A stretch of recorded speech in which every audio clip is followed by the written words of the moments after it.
I describe Orlando Medellin as a hardworking man, responsible man, and always seeking to do his best, always seeking for perfection. I arrived to the United States in the summer of 2000. What brought me to the United States was a better life.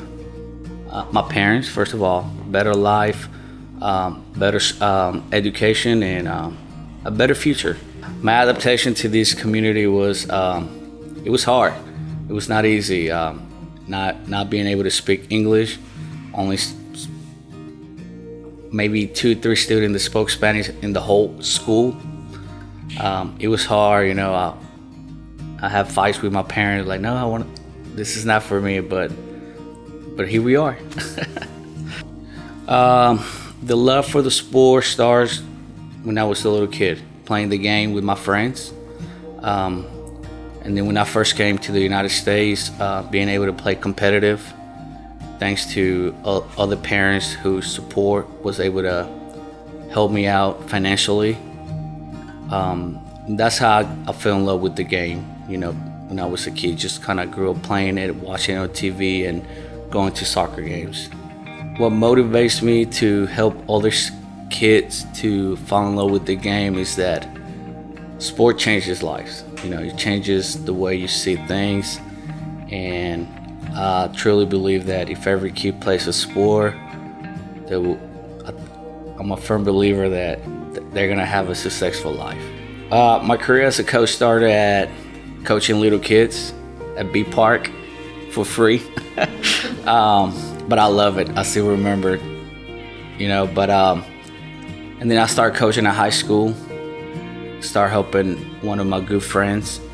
And from there, it's just like, this is what I want to do. This is what I would like to do for the rest of my life.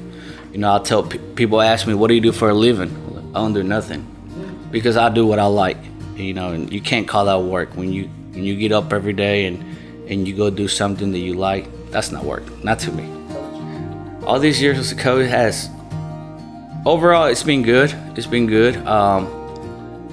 You know, you have up and downs, just like in businesses. But like I tell my parents, I tell the players, just because we win doesn't make us the best team of the world, and just because we lose a game doesn't make us the worst team of the world. You know,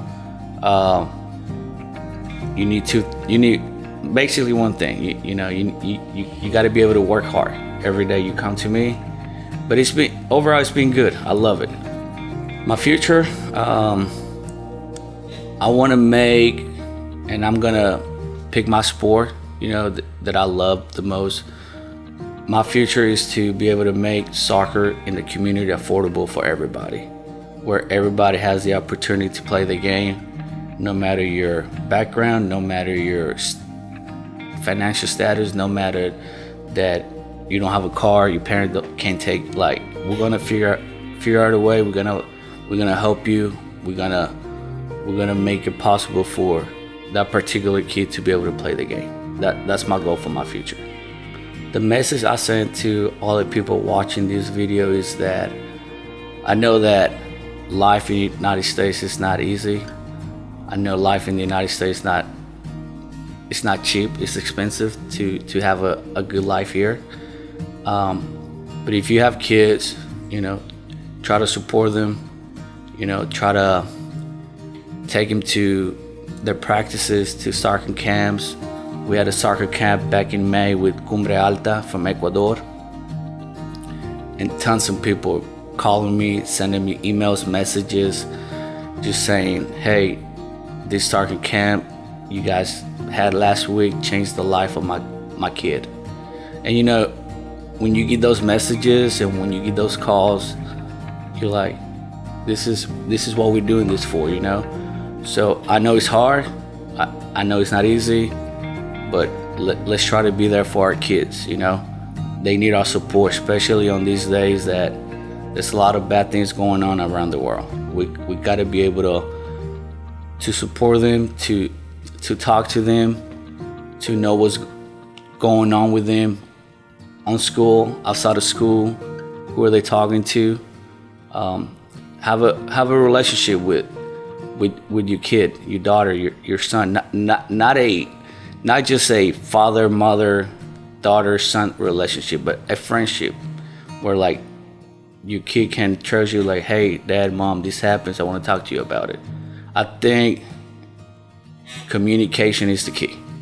Talk to your kids about everything, and if we do that, everything else will be fine. And also, if you own a business, go out there and be able to sponsor businesses or local events. Like I was mentioning earlier, we had a soccer camp. We brought a team from Ecuador, professional team, and thanks to our sponsors, every kid only paid $20. When you go to this kind of camps around the world, it's at least $700 for the whole week. And to have a camp at $20, thanks to the sponsors, I mean that changes everything. And thanks to those sponsors, now we have 50 more kids that want to play sports in the future now. That didn't want to play sports because they were afraid, but now thanks to those sponsors, they're like, hey, I want to play this game now. So if you're a local business, please help the community.